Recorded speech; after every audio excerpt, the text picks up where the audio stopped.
Hoy en La Base vamos a analizar el momento por el que la gala de los Oscar de este año 2022 va a pasar a la historia. El chiste de Chris Rock y el bofetón de Will Smith. ¿Por qué vamos a hablar de esto? ¿Y por qué vamos a hablar de esto con un día de retraso? Ayer nos parecía que era un tema que quizá podía merecer un comentario en la sección sobre cine de Anita Fuentes, pero que quizá no daba para dedicarle un programa completo, teniendo en cuenta además que ayer el gobierno anunciaba un paquete de medidas para hacer frente a las consecuencias económicas y sociales de la guerra de Ucrania, que incluían además la posibilidad de limitar los precios del gas que condicionan la factura de la luz.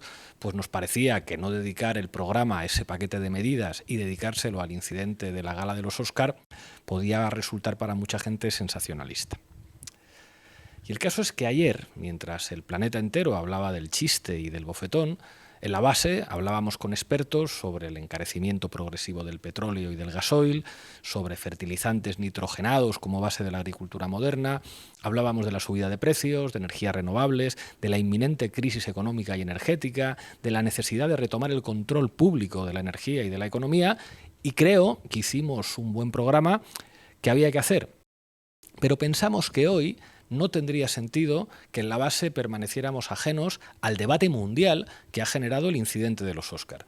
Un debate sobre el machismo, sobre los límites del humor, sobre la violencia simbólica, un debate sobre la violencia como repertorio de respuesta posible ante una ofensa, un debate sobre la manera en la que el racismo, el humor y el machismo pueden interactuar. Así que allá vamos. Mete los audios, Lolo. Jada, I love you. G.I. Jane 2, can't wait to see it. All right?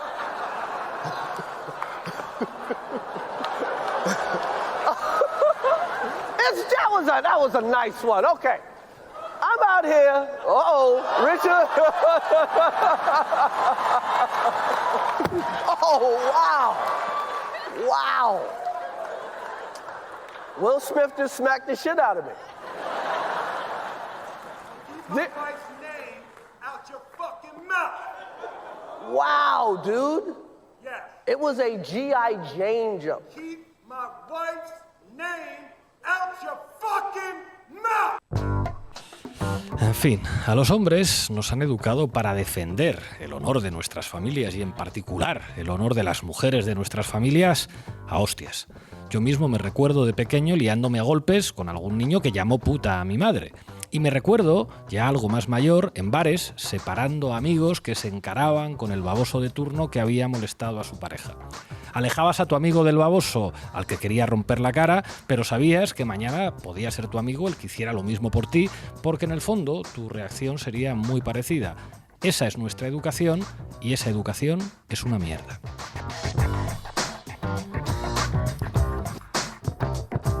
Pero el problema es que esa educación vive dentro de nosotros y dentro del conjunto de la sociedad.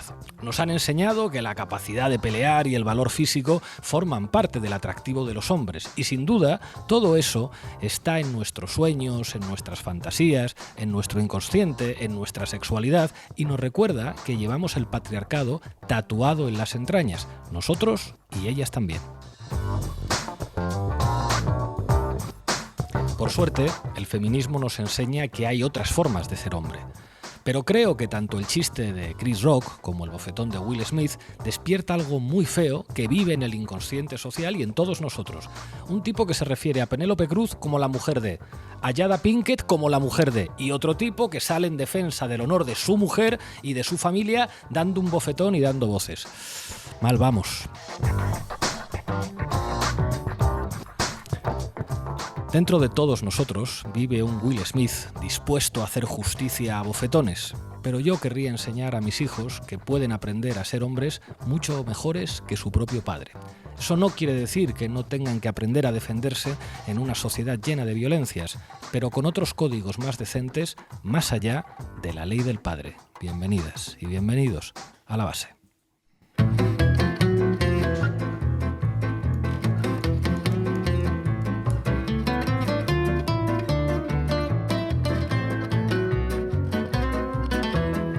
La Base, de lunes a jueves en Público.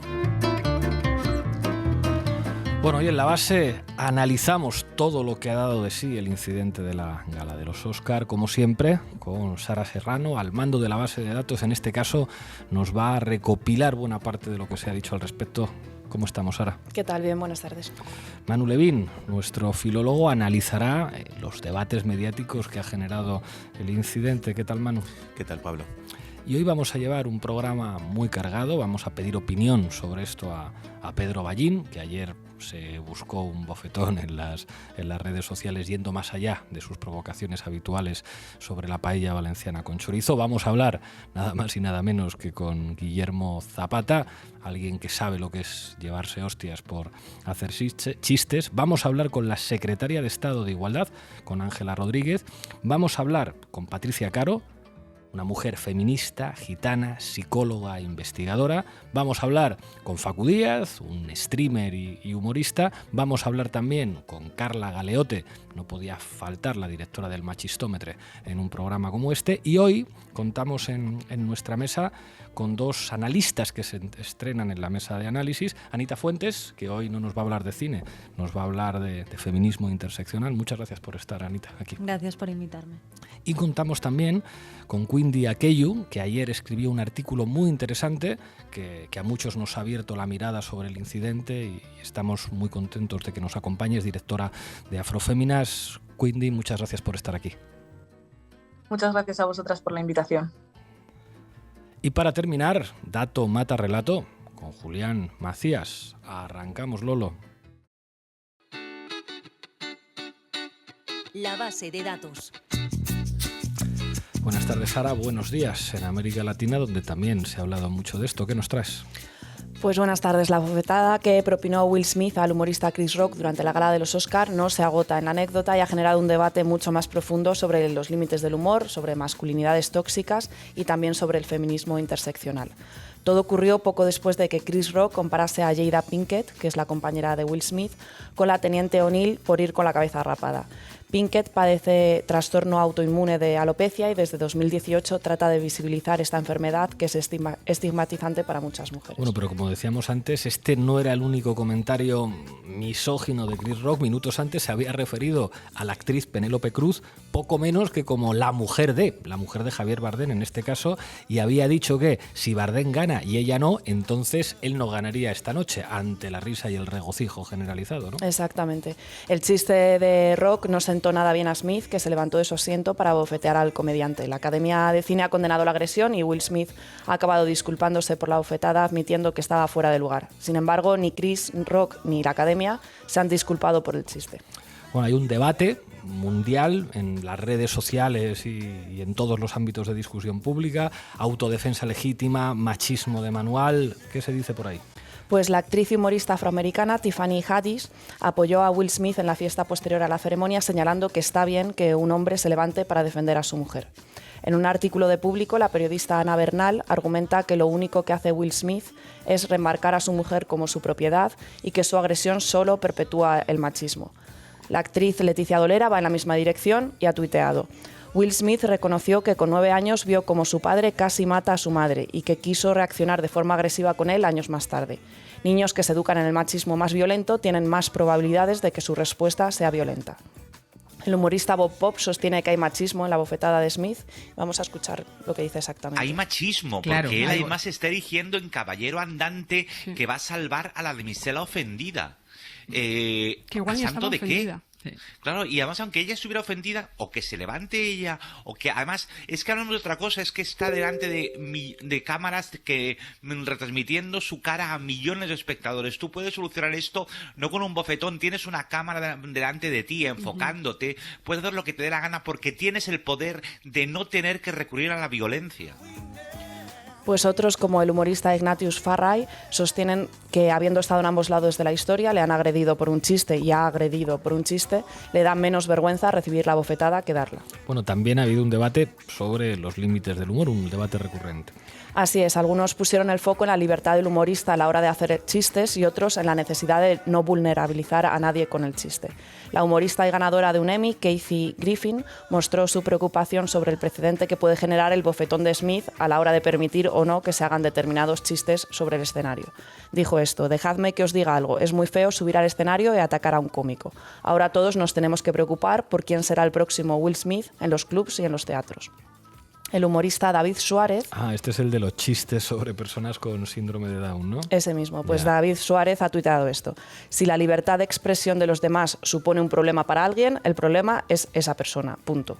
Si alguien hace un chiste y no te gusta, te jodes y miras para otro lado. Desde el colectivo Afroféminas opinan distinto y han condenado la humillación de una mujer en un espacio de máxima audiencia y cómo bajo el paraguas del humor se ampara el maltrato psicológico conocido como luz de gas. En la misma dirección fue la cantante Nicki Minaj, que se ha sorprendido de que nadie en la academia pusiera límites a una broma contra una persona que a fin de cuentas padece una enfermedad. Y al humorista Máximo Pradera tampoco le hizo mucha gracia el chiste y ha tuiteado lo siguiente: la hostia de verdad habría sido subir al escenario y decirle a Chris Rock: mi mujer está pasando un momento horrible, muy asustada con su alopecia. Gracias por hacer su vida más miserable con tus burlas, como esos niños sádicos que torturan a sus compañeros en el colegio. Pero hay otra teoría que hemos leído, que es una teoría interesante, de Arturo González Campos, a propósito de lo ocurrido. Cuéntanos qué dice González Campos. Sí, el humorista ha analizado cuidadosamente la escena y se ha dado cuenta de que en realidad Will Smith sí se rió del chiste de Chris Rock. Solo cuando ve que a Jada no le hace gracia, cambia su semblante y se levanta para bofetear a Chris. Es decir, que según esta teoría, Will no pega a Chris por defender a Jada, sino porque el chiste le ha dejado en evidencia y se siente miserable por haberse reído. Tengo entendido que ha habido estudios sociológicos también, que ha habido encuestas sobre lo que opina la gente de esto. Pues sí, hay una encuesta bastante interesante de YouGov que señala que 3/5 de los estadounidenses cree que Will Smith actuó erróneamente pegando a Chris Rock. El rechazo es ligeramente superior entre hombres que entre mujeres y es directamente proporcional a la edad de los encuestados. El 72% de los mayores de 65 años opinan que la bofetada de Smith estuvo fuera de lugar, frente al 46% de los jóvenes entre 18 y 34 años.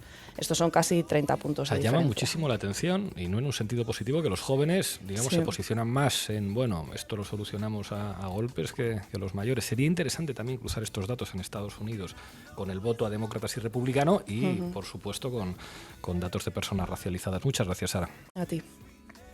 Yo, de todas formas, siempre he detestado al hombre blandengue.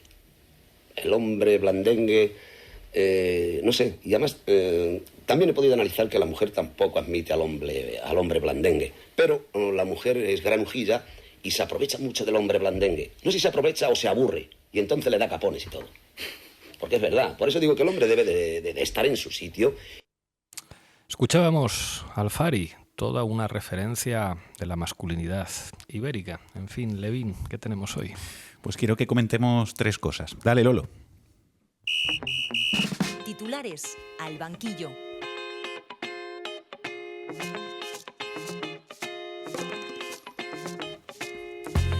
Bueno, lo primero que me gustaría es repasar las portadas de la prensa española de hoy, porque casi todos los periódicos abren sus ediciones con la foto del bofetón de Will Smith a Chris Rock.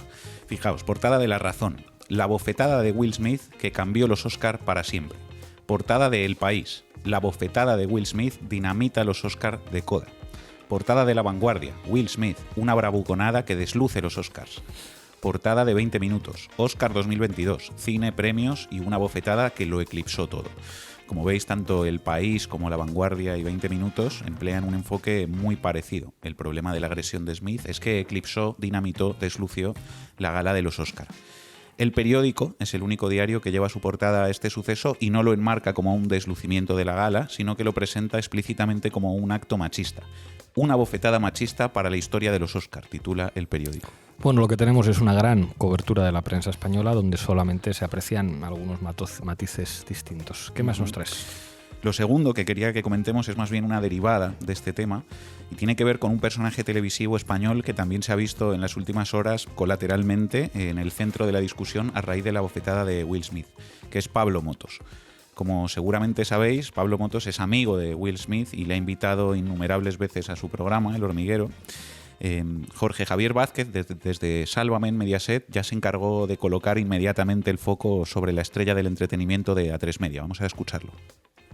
Chris Rock, y yo me pregunto, Adela, ¿qué? ¿Deberá seguir invitando Pablo Motos al Hormiguero a Will Smith?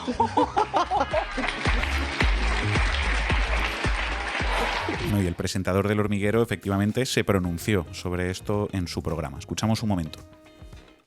Y aunque quede claro que la violencia siempre es injustificable y que Will Smith ha metido la pata y seguramente el mercado de Hollywood se lo va a hacer pagar muy caro, me gustaría que entendiésemos también otra parte. Chris Rock también tiene que saber que cuando tú usas la libertad de expresión en público, tienes que asumir que vas a pagar un precio. La libertad de expresión no es gratis y eso lo sabemos todos los que estamos en esta mesa y alguna vez nos hemos expresado en público o muchos días y hemos tenido lo nuestro.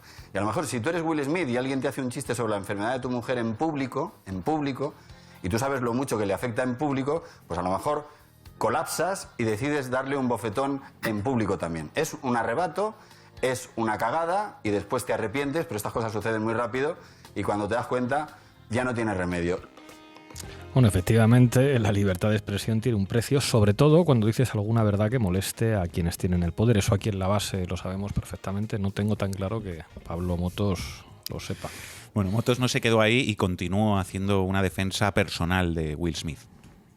Lo que yo os puedo, que esto sí que os lo puedo contar yo de Will Smith. Will Smith es probablemente una de las personas más especiales que yo he conocido en mi vida, que es cualquier cosa menos una persona violenta, que lo único que quiere es que todo el mundo a su alrededor esté feliz y que además de un talento incuestionable, Will Smith tiene un corazón de oro y seguramente ese corazón es el que le traicionó anoche. El que esté libre de meter la pata y de cagarla, que tire la primera piedra.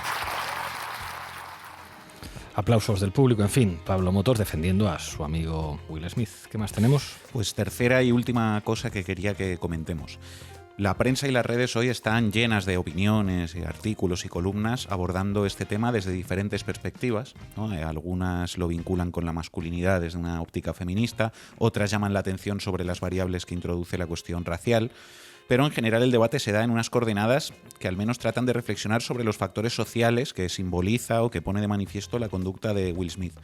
Pero también la derecha mediática está hablando hoy de este tema y lo está haciendo siguiendo una línea totalmente diferente, opuesta, que es muy interesante escuchar porque es muy reveladora de cómo ve la derecha esta polémica. Jorge Bustos esta mañana en el programa de Carlos Herrera en la COPE.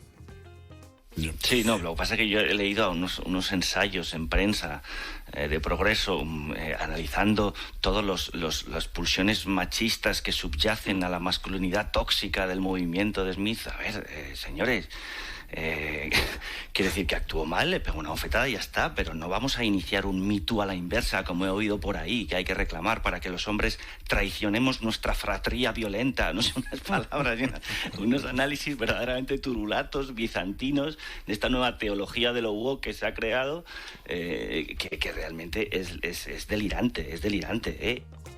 Señores, ¿cómo va a haber machismo aquí? Esto es un análisis bizantino. En fin, ya vemos que en el programa de Herrera les molesta que se reflexione sobre los factores sociales que pone sobre la mesa la conducta de Will Smith. Efectivamente, de hecho a continuación se extendían más en esa visión individualista radical del acto de Will Smith, que se empeñan en juzgar sacando de la ecuación cualquier reflexión que lo vincule con elementos de tipo social o estructural. Lo seguimos escuchando.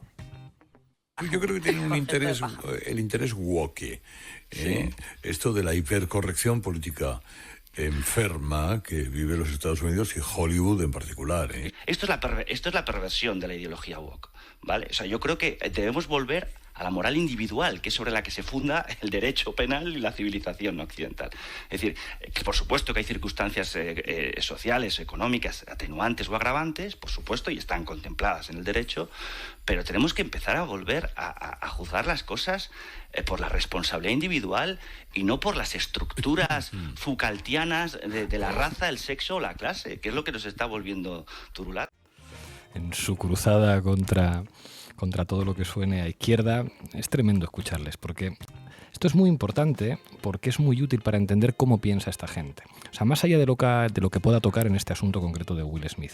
Porque ese razonamiento que obvia todo lo estructural, al final es exactamente el mismo razonamiento que utiliza la ultraderecha para decir, no hay violencia machista, no hay violencia de género, hay violencia sin más, que es básicamente ocultar todos los elementos sociales que hay detrás de las relaciones. Aquí da igual que seas mujer, que seas negro, que seas negra o que seas gitana. En realidad todos somos individuos exactamente igual, y como vengan estos izquierdistas a decir que por ser mujer, que por ser negro, que por ser migrante, que por ser homosexual lo tienes un poco más difícil, te están mintiendo. Todos somos individuos que partimos de la más absoluta igualdad. Es alucinante que tengan la desfachatez de decir esto. Eso es exactamente lo que plantea, ¿no? La violencia es violencia y no tiene sexo, o no tiene raza, o no tiene clase, o no tiene en general ninguna explicación que haya que buscar en cómo las estructuras sociales, ¿no? La cultura, la educación recibida, la posición que uno ocupa en la sociedad, pues determinan las conductas de los seres humanos, ¿no? Nada de todo eso. Los actos de una persona son solo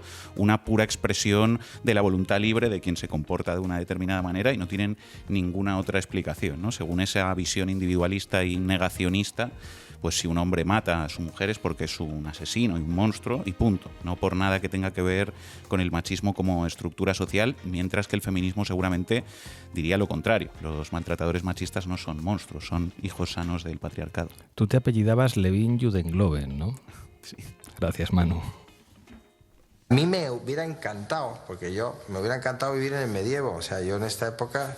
Hombre, porque yo en vez de tener 32 demandas como tengo en los juzgados y tener que ir todas esas semanas, yo sacaba mi espada, o tú o yo, y fuera. Se acabó.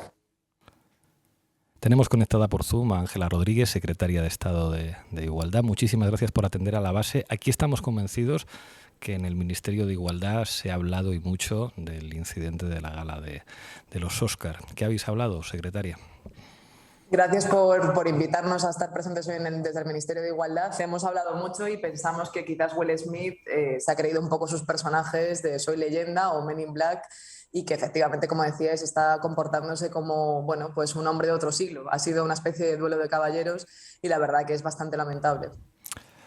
Este tipo de masculinidades que aparecen y que generan un debate social os preocupan, porque yo tengo la sensación de que hay muchos hombres y, por desgracia, también algunas mujeres que han visto en este gesto un acto de justicia. El chiste yo creo que era imperdonable en muchos sentidos y era lógico que ofendiera, pero el problema es que mucha gente seguramente se identifica con esta manera en la que el padre de familia defiende a su mujer, defiende a su familia y además hace una reivindicación de esos valores familiares, porque en la primera intervención que hace después del bofetón, cuando recibe el Oscar, dice: es que yo esto lo he hecho por amor a mi familia, y el amor a la familia, digamos, justifica estas cosas. Yo creo que es importante que reflexionemos sobre esto, porque es evidente que cuando le hacen daño a alguien que queremos es normal empatizar y pensar, joder, pues igual yo reaccionaba de la misma manera y pensaría en cómo vengarme de que le han hecho daño a esa persona a la que quiero, ¿no? Pero creo que es muy importante la reflexión que el feminismo trae a la actualidad en este sentido, y pensar que existen formas de relacionarse, incluso de hacer justicia cuando se hace un daño, que no tienen que ver con la violencia, y sobre todo, y también en relación a la reflexión que hacéis antes, que piensan desde lo colectivo. La justicia, si no tiene una dimensión colectiva en la sociedad, no es justicia. Es efectivamente otro episodio más de esos duelos de caballeros, de esas venganzas individuales, y los derechos deben de pensarse en colectivos para que tengan una parte importante de pilar fundamental en la sociedad, ¿no? Pero en cualquier caso, quizás lo más preocupante sea que justifique esto porque la quiere. Creemos que hay otra forma de quererse, que no es esa posesiva, en la que si a ese objeto que es de mi posesión le hacen algo, tengo derecho a reaccionar de manera violenta porque es mío, ¿no? Y desde luego su mujer no es un objeto de su posesión, y estamos seguras de que si en vez de haber intervenido él de esa manera, hubiera intervenido ella explicando por qué le parecía ofensivo ese comentario, probablemente pues la historia sería otra, ¿no? En cualquier caso, nos llama muchísimo la atención que esto haya sido suficiente como para reflexionar sobre la manera en la que nos relacionamos, qué tipo de amor tenemos, qué tipo de cosas pueden ser consideradas venganza, qué tipo de cosas pueden ser consideradas violentas y siendo justificables en medio planeta, en todos los medios de comunicación, por el simple hecho de que un hombre le pega una bofetada a otro hombre para defender a una mujer. Esto habla también de cómo cada vez más hombres, la mayoría de los hombres, me gusta pensar que la mayoría de los hombres les genera rechazo ese tipo de comportamientos, ¿no? Y yo creo que esto es una buenísima noticia, desde luego, para el avance del feminismo. Ángela Rodríguez Pam, secretaria de Estado de Igualdad, muchísimas gracias por atender a la base. Gracias a vosotros.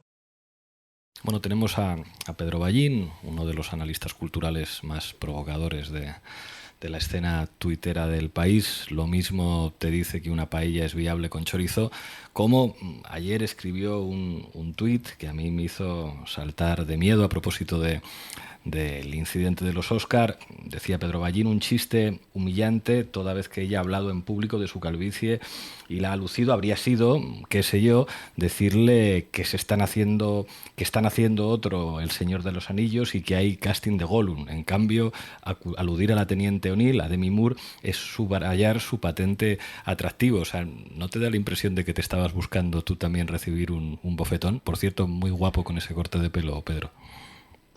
Bueno, me lo he cortado porque te he visto que ya has encontrado tu corte y que ahora estás muy guapo con el corte de pelo. Momento, señor Lobo. Sí.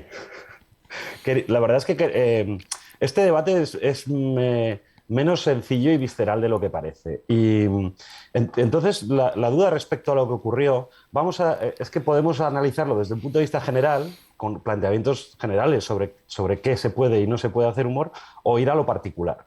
Sin entrar en algo muy particular, que es la relación entre los tres protagonistas de la escena, entre Chris Rock, Will Smith y Jada Pinkett, en lo general me parece muy peligroso establecer temas tabú. Es decir, sobre un tema escabroso no se puede hacer humor. Además, yo soy muy fan del humor incómodo, ya lo siento. En los 5 años que estuve en la Junta Directiva de los Premios Feroz y como presidente siempre pedimos a los guionistas que hicieran los chistes más incómodos posibles y siempre concerniendo a la gente que estaba en la platea. Es decir, pedíamos chistes sobre periodistas y sobre gente y cineastas y gente del cine, entendiendo que todos nosotros por estar allí éramos privilegiados. Por eso, en ese sentido, ese tipo de humor que, digamos, que interpela directamente a los presentes, incluso con nombres y apellidos, yo soy muy partidario.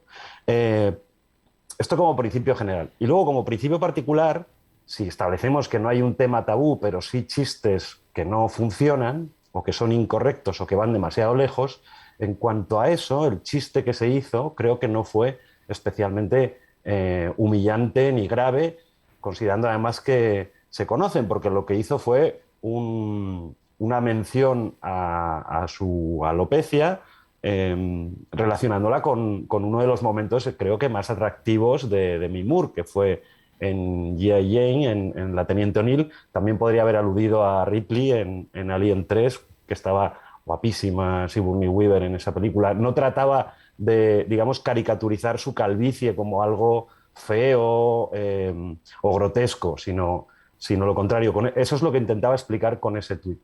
Yo, en general, creo que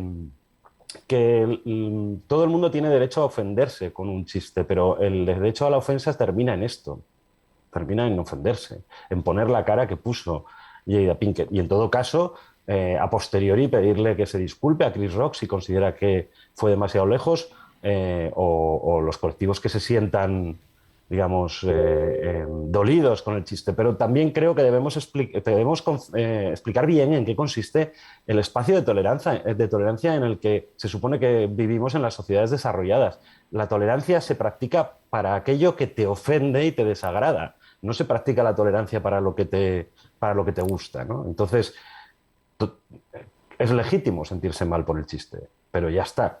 Y luego, además, creo que con todo esto, en realidad lo que se tapa es otra cosa mucho más fea, que es que esta mujer está casada con un señor que tiene arrebatos de violencia y no es el primero que tiene, ¿no? Y creo que este debate es bastante más grave, ¿no? Pues vimos una agresión en directo y la vimos para cientos de millones de espectadores, resolver las cosas mediante la violencia. Sí, o sea, es como...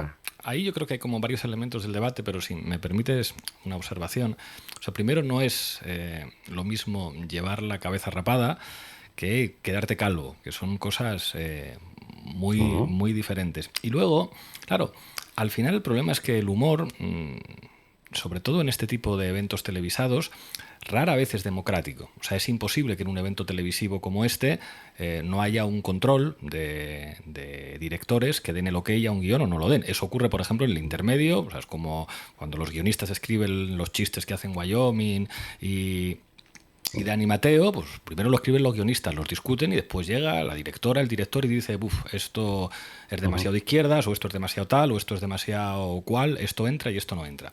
Entonces, claro, cabe preguntarse si, por ejemplo, en la gala de los Oscars, hacer una broma sobre la presunta disfunción eréctil del presidente de los Estados Unidos, cosa por otra parte la mar de normal a partir de una cierta edad, hubiera sido aceptado por los que supervisan los guiones. Sin embargo, una broma sobre la alopecia de una mujer negra, digamos que eso entra. Y yo tengo la sensación de que en esto, digamos como que los límites o la censura en el humor terminan operando, digamos, de arriba hacia abajo. Como que hay chistes o bromas que no aparecen y, sin embargo, otros se normalizan y parece que hay que aguantarlos, sin entrar en el debate sobre si es legítimo o no responder a eso con un bofetón, que yo creo que eso es menos discutible.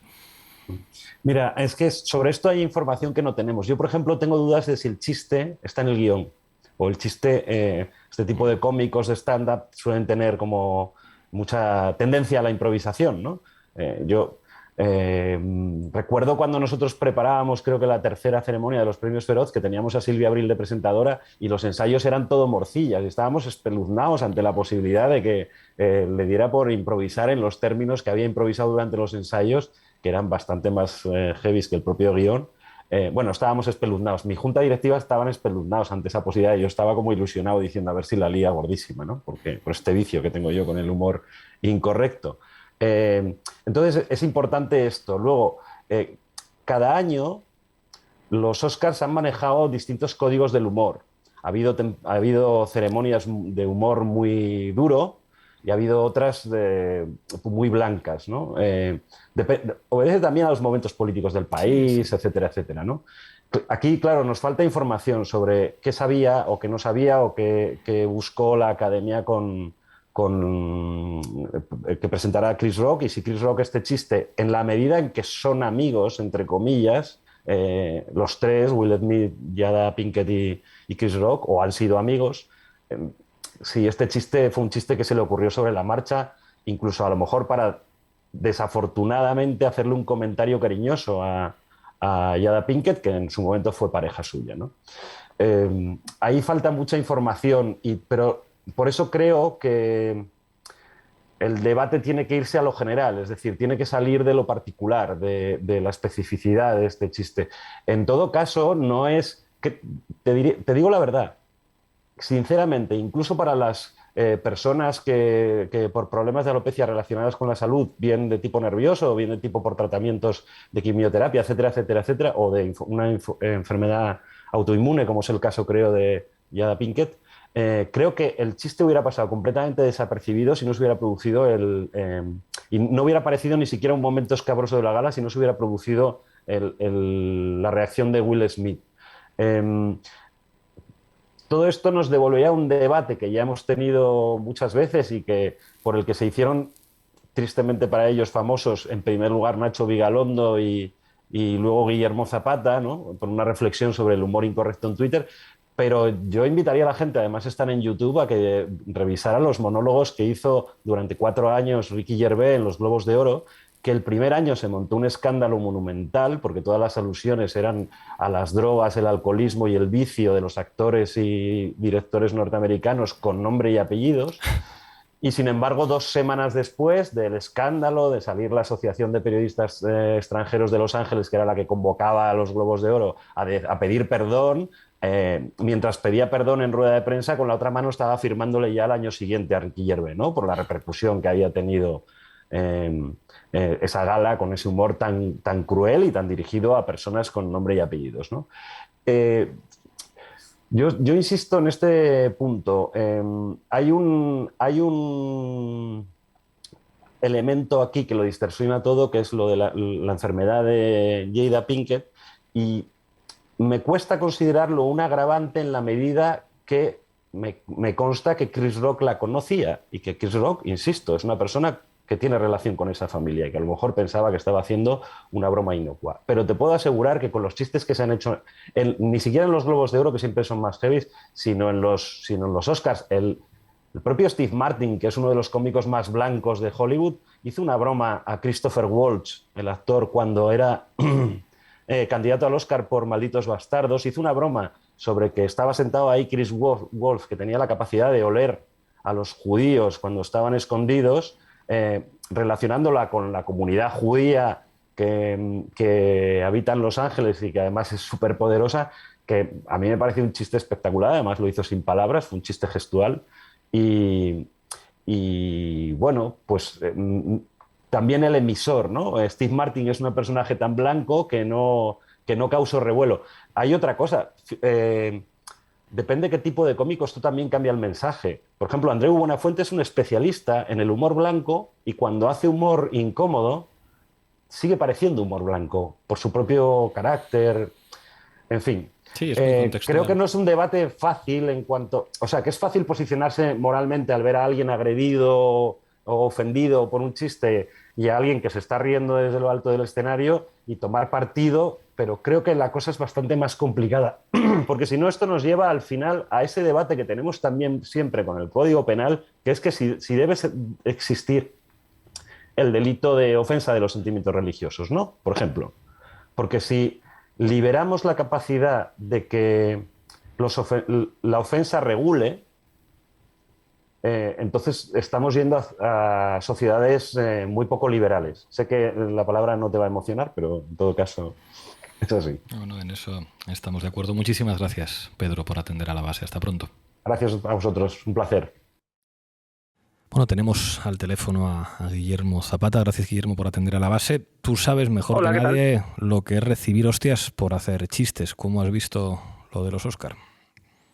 Bueno, yo creo que la primera cosa es importante, que es distinguir. Yo no sé lo que es recibir hostias por hacer chistes, porque nadie me ha pegado por hacer un chiste. Es decir, que cuando estamos moviéndonos en el terreno del discurso, estamos moviéndonos en un plano, y cuando estamos moviéndonos en el terreno de la agresión física, estamos moviendo en otro.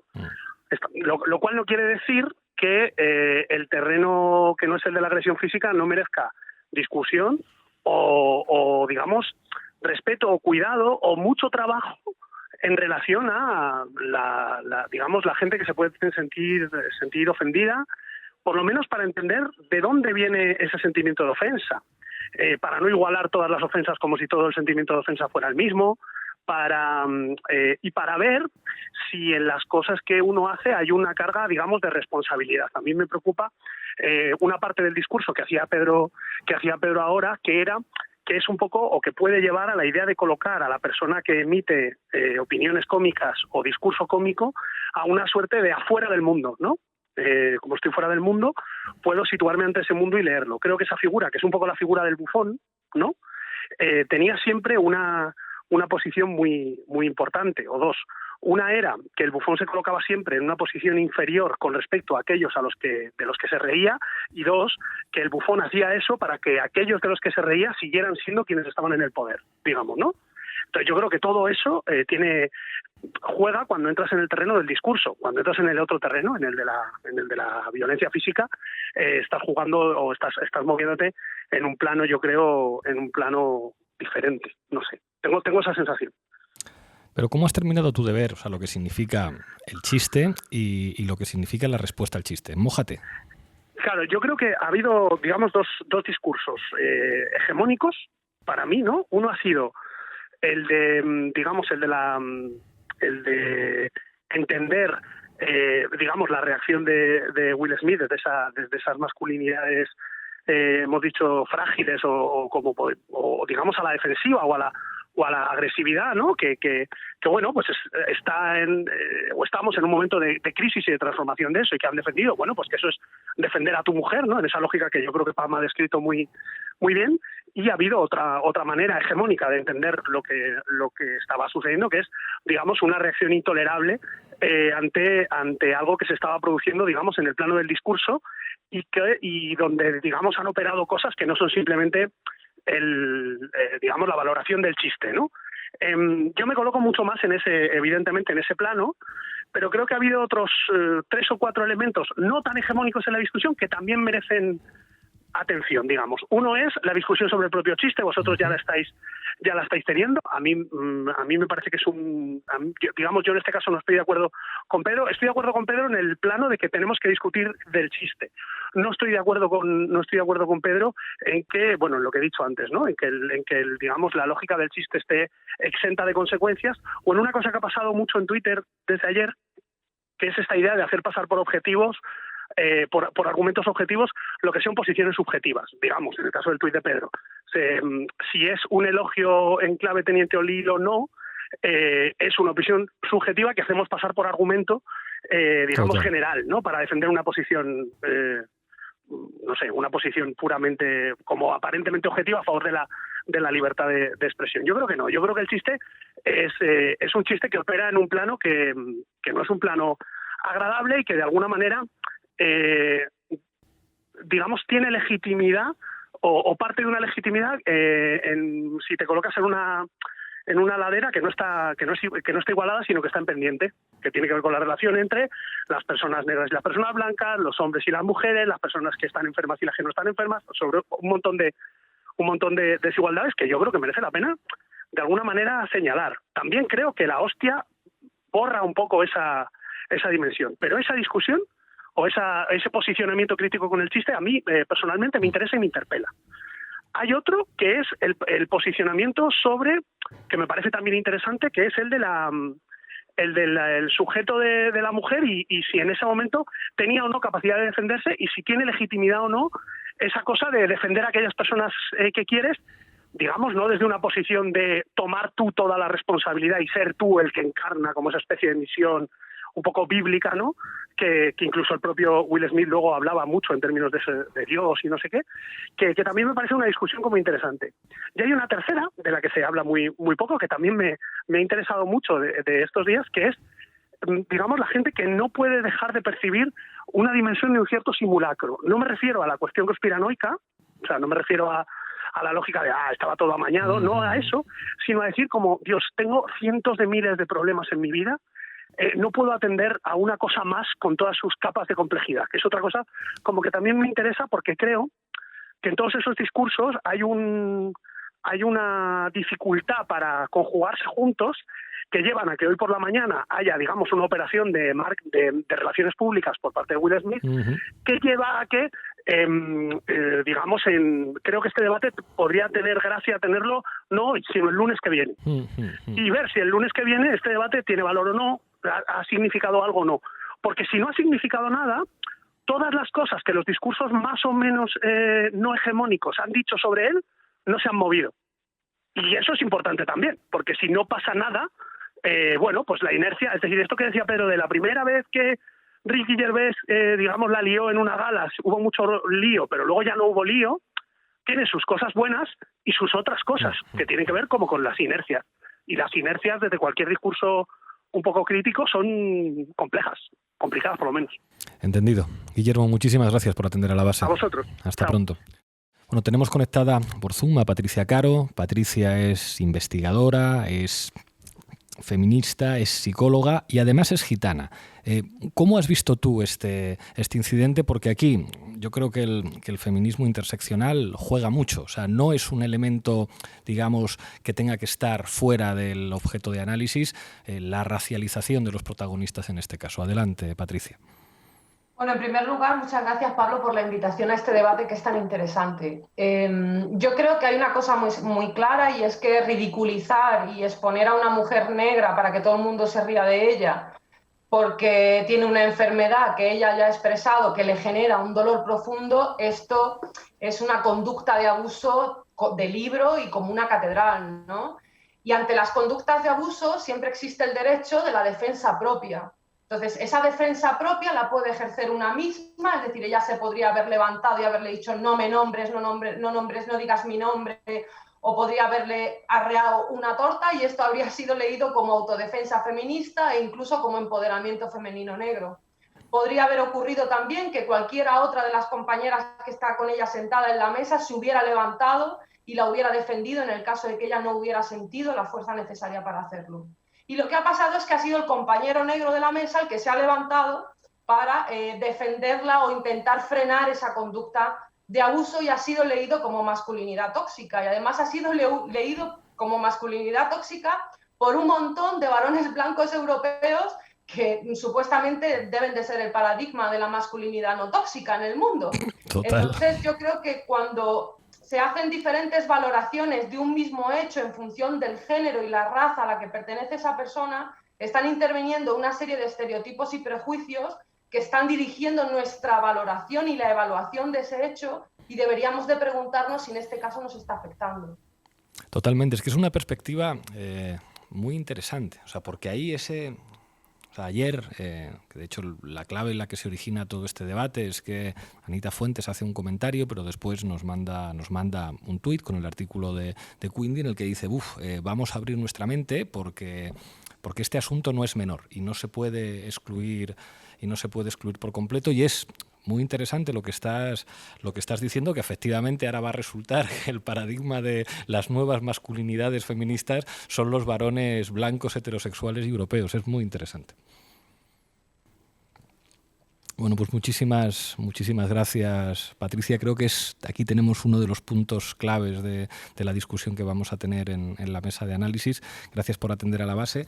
Tenemos también conectado por Zoom o por teléfono, no sé cómo por Zoom porque le veo mover los ojos y la boca a Facu Díaz, que es humorista y al que hemos invitado a entrar en contra de su voluntad en este jardín. Humorista, blanco, heterosexual, con una masculinidad deconstruida. ¿Tú qué tienes que decir a todo esto? El número uno de los cómicos deconstruidos. Me gusta llamarme a mí mismo el número uno. No, más allá de la broma, por supuesto estoy aquí contra mi voluntad porque están pasando las cosas todavía. Y para mí que estén pasando las cosas implica esto mismo que acabo de escuchar, por ejemplo, de Patricia. O sea, me da la sensación de que no necesito unos días más para seguir escuchando a gente que me haga incluso cambiar de opinión o cambiar de perspectiva, porque lo comentábamos, lo hemos hablado antes, hace un rato, que como yo creo que el punto de vista que puedo aportar yo por mi profesión es, vamos a, por favor, no pegar a los cómicos. Soy el primer interesado en que, por favor, no se pegue a los cómicos. A partir de ahí, los cómicos, obviamente, podemos dañar, podemos herir, podemos hacer comentarios fuera de lugar, desafortunados. A mí este rollo de quitarle hierro a los chistes porque son chistes, me parece que ya quedó un poco atrás. Los comentarios que se hacen en público tienen sus consecuencias y esto no es un comentario en público, esto es un comentario seguramente en el evento televisado más grande que hay. Quizá no en Estados Unidos, pero por lo menos en el resto del mundo sí. Se ve muchísimo esta gala y hay que ser consciente de eso. También me parecía interesante lo que apuntaba Ballín sobre la relación que tengan ellos. Eso era una cosa que a mí me parecía fundamental porque siempre que se insiste en los chistes y en cómo se interpretan los chistes, de cómo se pueden recibir, es importante conocer los detalles del contexto para valorar si realmente eso podía llegar a estar de alguna manera hablado, si era un tema superado, pero yo justo antes de entrar aquí he estado mirando un poco y no me lo ha parecido, y además he leído que precisamente a esta mujer le producía una angustia muy, muy importante lo que le pasa, con lo cual ahí empiezo a preguntarme, hostia, está mal el comentario, está mal la hostia también, pero están mal muchas cosas antes. Como una persona que la conoce personalmente, que sabe que le duele esto, es capaz de hacer un chiste así. ¿Cómo es capaz de hacerlo o cómo es capaz de interpretarlo en caso de que esté escrito por algún guionista? ¿Cómo tantísimas capas han podido fallar para que finalmente hayamos visto una escena como la que hemos visto, pero de la que me llama la atención una cosa también bastante importante, y es que la hostia se ve, pero no se oyen los insultos, que dicen mucho también de cómo concibe la agresividad la televisión estadounidense, que te deja ver un bofetón violento y agresivo en directo, pero te mutea el volumen para que no se oigan insultos o palabrotas. Es como, joder, aquí cada uno tiene su baremo para medir la violencia o lo agresivo de maneras muy distintas, y por eso se está convirtiendo en una conversación tan interesante, porque hay 1000 voces, seguramente muchas con sentido, la gran mayoría con dudas, pero es un debate vivo que la verdad está bien que se dé. Veo que no te metes demasiado en el jardín, pero es una reflexión. Pero Total. he venido he venido a escuchar, te lo he dicho antes, te digo, yo voy a escuchar, si es que yo quiero escuchar a la gente lista. Yo solo vengo en nombre de los cómicos, por favor, no nos peguen. Que no, mi mensaje es que no sea esto. El miedo de los cómicos se nota, ¿eh? O sea, vienen a decir, yo no me meto en lío, yo solo que no nos como peguen. portavoz de los cómicos, por favor, no peguen al cómico. Vamos a empezar a poner un cartel, no peguen al cómico, por favor, ni nos tiren comida ni nos peguen. Es importante que no nos peguen. Apuntado Ese es el queda. mensaje que yo quiero trasladar. Gracias por atender a la base, Facu. Un abrazo, gustazo. chao. Bueno, y cerramos esta ronda de intervenciones antes de pasar a la mesa de análisis con Carla Galeote, la responsable del Machistómetre. No podía faltar hoy en la base. Cuéntanos cómo lo ves tú. Pues bueno, se han dicho muchas cosas que yo ya pienso, pero también voy a ser un poco abogada del diablo y tal vez me estoy tirando piedras a mi propio tejado, porque he visto muchas intervenciones de mujeres muy feministas, ¿no?, catalogando la reacción de Will Smith como machista. Y yo creo aquí que hay que matizar dos cosas y por eso digo que me voy a echar piedras en mi propio tejado. La primera, que su reacción para proteger a alguien que quiere o en el momento en el que él siente atacado su esfera familiar sea agresiva y de un descontrol de la ira, sí que creo que es un patrón del patriarcado y cómo a los hombres no tal vez se les enseña más esas conductas violentas. Que Jade en este caso se haya quedado sentada, callada y aguantando el tipo, también creo que son los propios cánones que se nos imponen a nosotras cuando tenemos una situación así.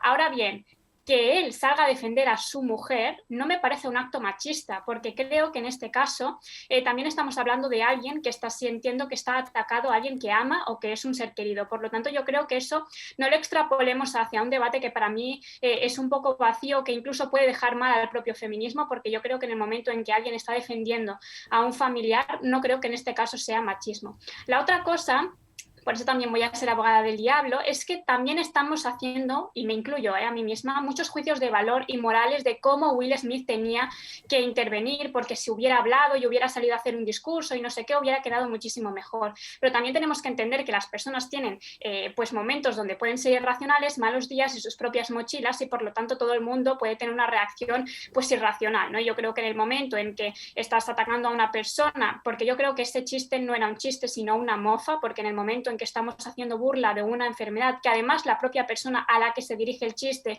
ha manifestado que le crea problemáticas de salud mental, pues yo entiendo también que las reacciones sean viscerales y eso no significa que las justifique, pero tal vez las puedo llegar a entender. Y la otra cosa que también, y por eso yo admiro muchísimo a Pedro Ballín, pero no estoy nada de acuerdo con lo que ha dicho, la otra cosa es la violencia estética y cómo las mujeres, en este caso negras, sufren más a nivel estético que una mujer que puede ser blanca, ¿no? Y aquí vengo a decir dos cosas. El umbral del dolor que una persona puede sentir no se puede comparar ni mucho menos menospreciar. Una persona puede sentir que un comentario es muy dañino para ella y otra persona decir esto es una chorrada, pero es que esto viene, esta connotación que recibimos a nivel personal viene a partir de la mochila que tengamos, de nuestros problemas personales y de nuestras propias vivencias, y que un comentario a ti te parezca una chorrada y a la otra persona le parezca un mundo no determina que le tengamos que deslegitimar. O sea, creo que los sentimientos y las emociones son totalmente legítimas y que las tenemos que respetar. Y la otra cosa está, que creo que de esto se ha hablado poco, de decir, hostias, que hay muchos hombres calvos y porque ella sea calva vamos a hacer aquí un mundo. Las mujeres negras en este caso sufren una violencia estética que primero viene de los cánones de belleza que sufrimos todas las mujeres, pero es que ellas tienen un doble machismo, podemos decir, ¿no? Y es el tema del pelo. El pelo rizado, eso es. Exacto, y yo sigo muchísimo a Desiree Bela Lobede y yo hasta que no la seguía a ella no lo había pensado nunca porque no me afecta y por lo tanto yo no lo veía importante. Pero desde que son pequeñas y el pelo afro se las asocia pues a la suciedad, a que no es formal, a que no sé qué, a que si lo pueden tocar, entonces hay una violencia estética que es racista y por lo tanto una mujer negra que toda su vida ha habido un estigma con su pelo, pues entendamos que este comentario le puede afectar más que a otra persona y creo que no debemos pues menospreciar o pensar que esta cosa que a nosotros nos puede parecer una tontería es porque somos personas blancas, europeas y que nunca hemos tenido problemas con este tipo, pero creo que es importante pues ver todas por la interseccionalidad, que es lo que estábamos hablando, y ponernos en la piel de las otras personas y no deslegitimar sus emociones. Carla Galeote, muchas gracias por tu análisis. Nos vemos el miércoles, ¿no? El jueves. El jueves. Hasta el jueves, compañera. Bueno, ahora entramos ya en la mesa de análisis. Permitidme contextualizar. Anita Fuentes, que la conocéis porque presenta Placeres culpables, donde analiza el cine. Ella investiga en la Complutense sobre violencia sexual desde una perspectiva interseccional, porque ha vivido y estudiado mucho tiempo en los Estados Unidos. Y ayer, después del comentario que hizo sobre el incidente en su sección, después nos mandó un tuit con un artículo muy interesante de Quindi Akeyu, directora de Afroféminas, un colectivo de mujeres afrodescendientes, que nos pareció fascinante. Y este es un poco el contexto de las dos protagonistas de la mesa de análisis que tenemos hoy aquí, Quindi Akeyu y Anita Fuentes. Quindi, muchísimas gracias por el esfuerzo de estar aquí. Tienes la palabra. ¿Cuál es vuestra perspectiva desde Afroféminas del incidente de los Oscar? Vale, es un placer estar aquí, eso es lo primero, y voy a matizar. Yo soy directora de Afroféminas en Europa, ¿vale? Hay una directora general que se llama Antoinette Soler, y con esto voy a empezar, ¿no? Empezamos sobre todo diciendo que el altercado entre Will Smith y Chris Rock no se limita a que son los dos hombres negros. También hay una mujer negra implicada, a la cual se le ha desplazado totalmente del centro como consecuencia de hacer un análisis de género, pero dejar un poco de lado ese análisis de raza, ¿no?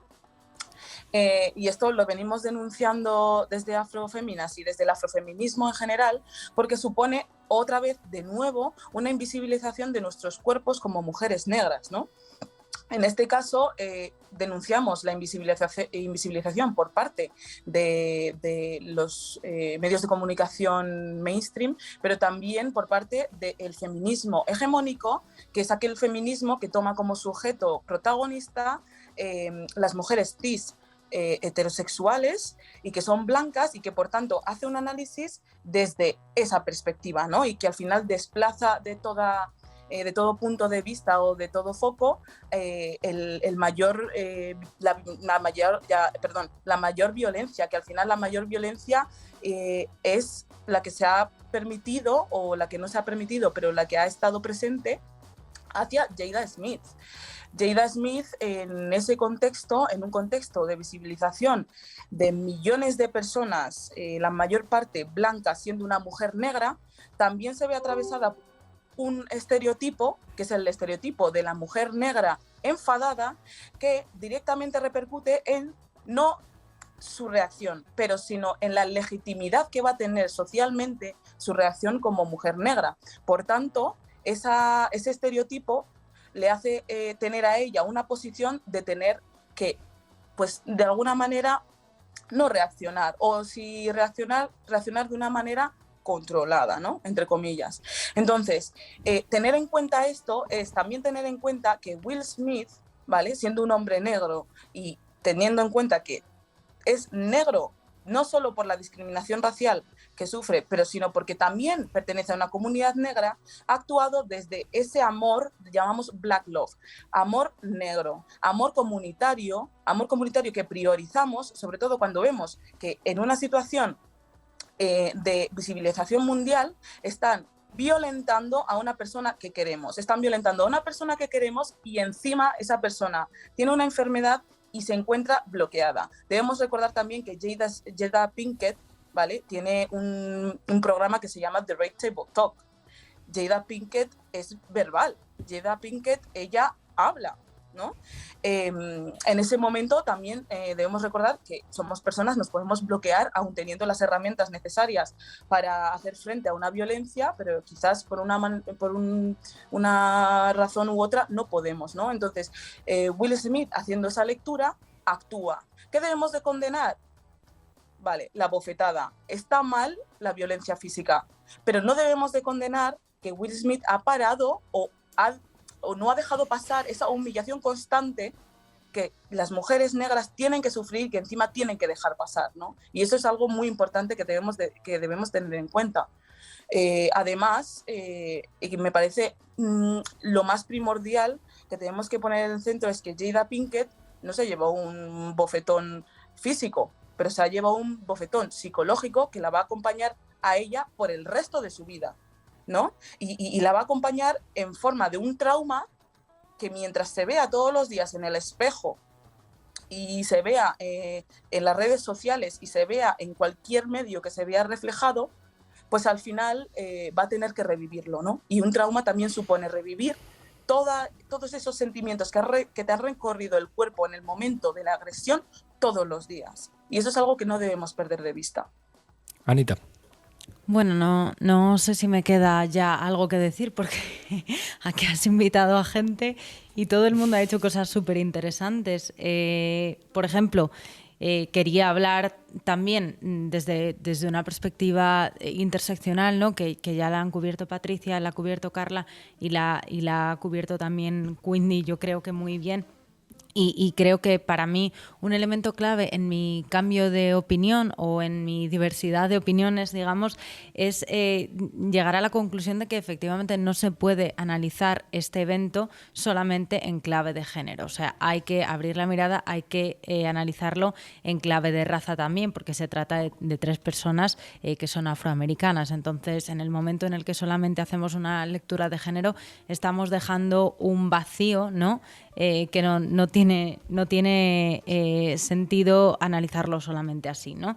Y creo que de este evento que ha sucedido bastante desafortunado se puede aprender mucho, ¿no? O sea, no me gusta la hostilidad que estoy viendo, la gente que está más que debatiendo, peleándose al respecto. Creo que está saliendo mucho racismo, mucho machismo y también mucha superioridad blanca, mucho privilegio blanco está saliendo de este debate que a mí no me está gustando y del que he sido partícipe, yo creo, desde el principio, ¿no?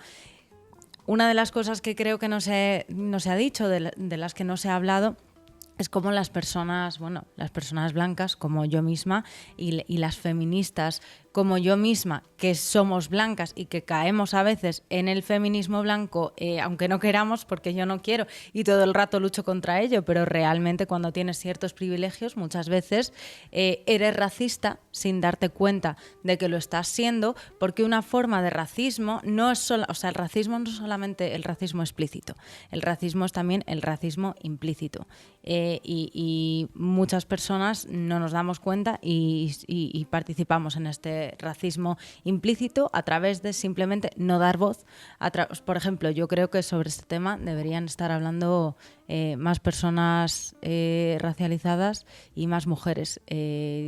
No creo, o sea, hay perspectivas que yo creo que deberíamos estar escuchando más. Por ejemplo, le decías a Facu, no te veo que te mojes mucho, ¿tienes miedo? No, es que su posición es escuchar y la mía también.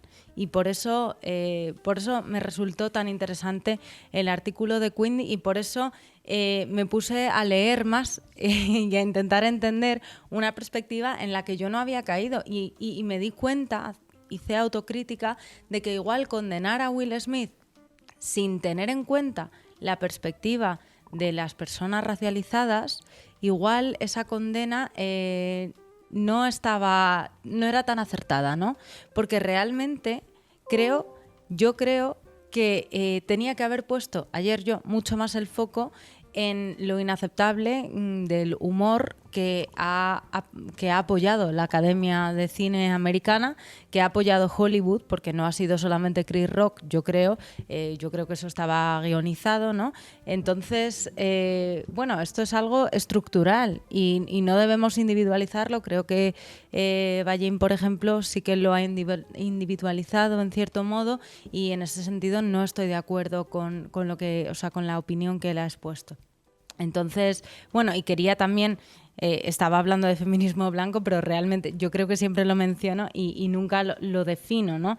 Pero hay un libro que se llama Contra el feminismo blanco de una escritora que se llama Rafia Zakaria, a la que además conozco y admiro muchísimo, que ha salido en 2021, que creo que puede ser muy útil para entender cómo no se puede imponer un feminismo occidental y un feminismo que no tiene en cuenta la diversidad y la pluralidad de todas las mujeres y de todos los feminismos sobre todo, o sea, no se puede abanderar solamente eso, sino que hay que tener en cuenta otras perspectivas y yo creo que este evento que ha sucedido, pues a mí por lo menos me ha ayudado a darme cuenta de que tengo mucho que aprender y que tengo que seguir deconstruyéndome y haciendo autocrítica, porque por mucho que yo investigue sobre interseccionalidad, caigo en el análisis del feminismo blanco, en el que yo creo que han caído muchas otras periodistas a las que admiro muchísimo,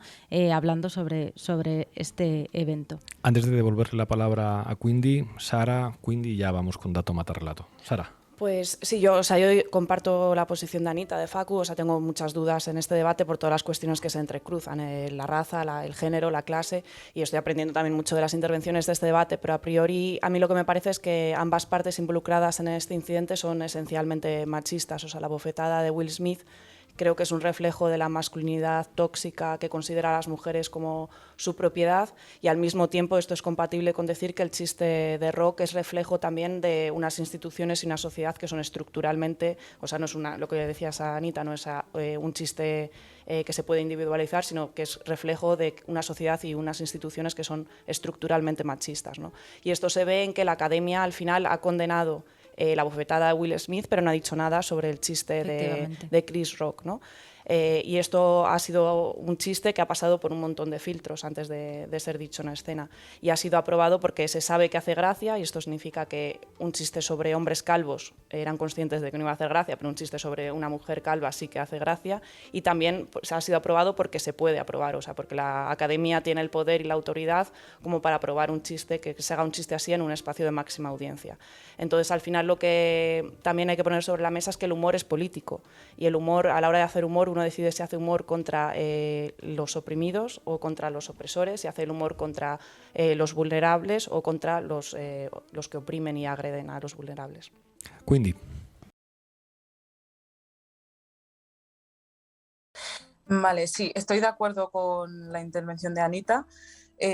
Las mujeres negras nos vemos atravesadas por discriminación de género, pero también por discriminación racial, y entendiendo la discriminación racial como una discriminación que aumenta en la discriminación de género, ¿no? Por la hipersexualización, por la objetificación de nuestros cuerpos, etcétera, etcétera. Y esto es lo que ha pasado con Jada Pinkett. Con Jada Pinkett lo que ha pasado es que esa doble discriminación, por lo menos, que tiene el nombre de misogynoir, al final ha jugado en su contra, y se ve como el sistema machista patriarcal blanco todavía en sociedades y en comunidades que no son blancas también permea, ¿no?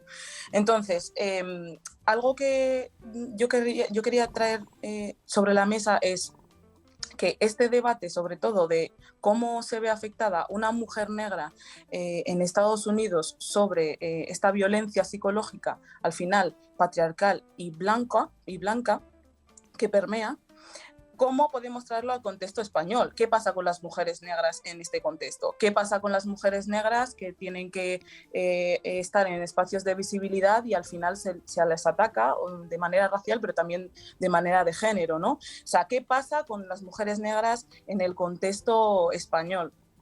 Y bueno, con esto aprovecho para pues visibilizar un poco la iniciativa legislativa popular que se está llevando a cabo por regularización ya a nivel estatal, que es una proposición de ley para la regularización extraordinaria y sin condiciones de personas migrantes en el Estado español que están pagando impuestos, que están trabajando, pero sin embargo no tienen derechos de acceso a una ciudadanía plena por no estar en situación administrativa regular. Entonces, bueno, si ponéis regularización ya en Google o en cualquier medio de internet, podéis llegar a los puntos de firma. Necesitamos 500.000 firmas, y yo creo que este debate al final nos hace reflexionar sobre cómo la mujer negra es invisibilizada y es objeto de humillación en espacios públicos, sobre cómo las masculinidades y las feminidades, si se hacen una lectura desde lo hegemónico,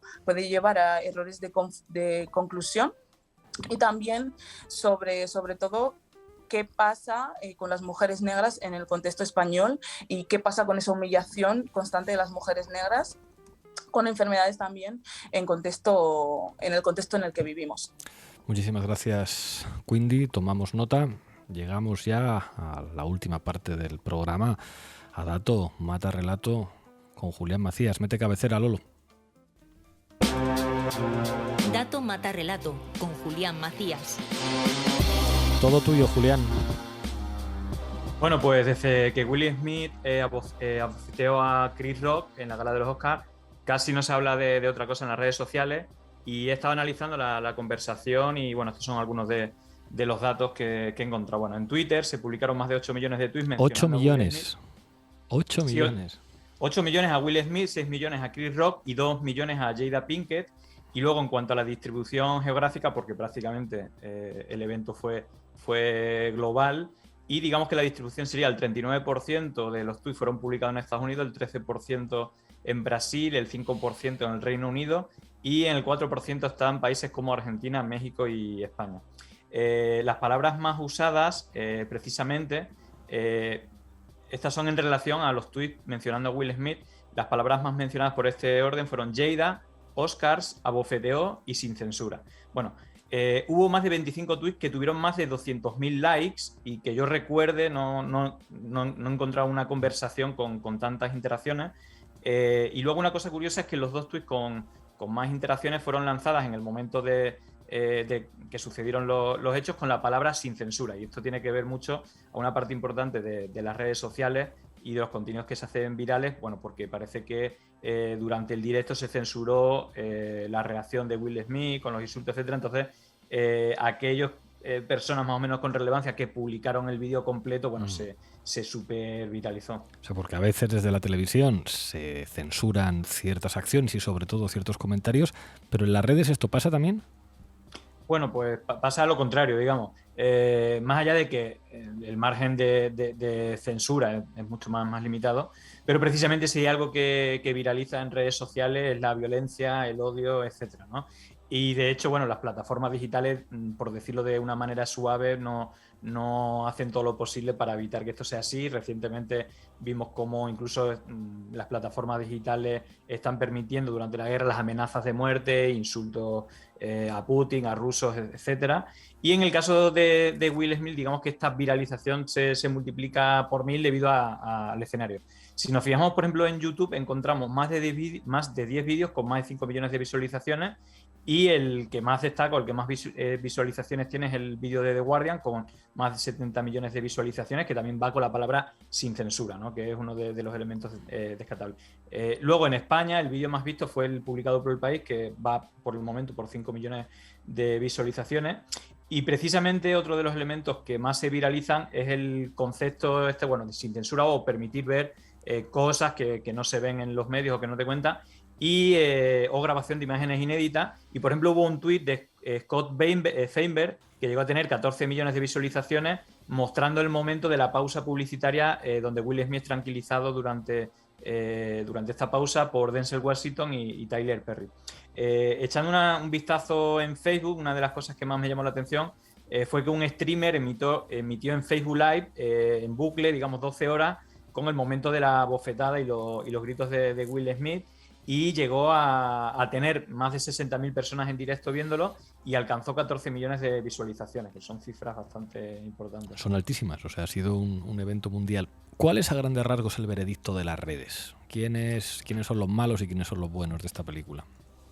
Bueno, pues además de la viralización de estas imágenes censuradas en un primer momento en la televisión, bueno, en redes sociales ha habido un intenso debate con las acciones que hemos estado hablando de Chris Rock bromeando sobre la alopecia de Jada o sobre el uso de la violencia de Will Smith, donde en ambos casos ha habido una discusión tanto defendiendo como atacando a las acciones de cada uno de estos dos y digamos que dentro más o menos el debate está un poco en los límites del humor por un lado o cómo la violencia no está justificada en ningún momento y digamos que sí hay una cosa que a mí me ha chocado bastante, ¿no? Poniendo a Will Smith también como un héroe contra el bullying, no es uno de los términos que se repitió mucho, pero lo que más me ha llamado la atención de todo es que, una de las cosas que se ha mencionado es que Will Smith le ríe la gracia o el chiste a Chris Rock, pero parece que la reacción viene en el momento que ve a su esposa Jada Pinkett, que reacciona, pues con un desagrado y digamos que es la reacción y va un poco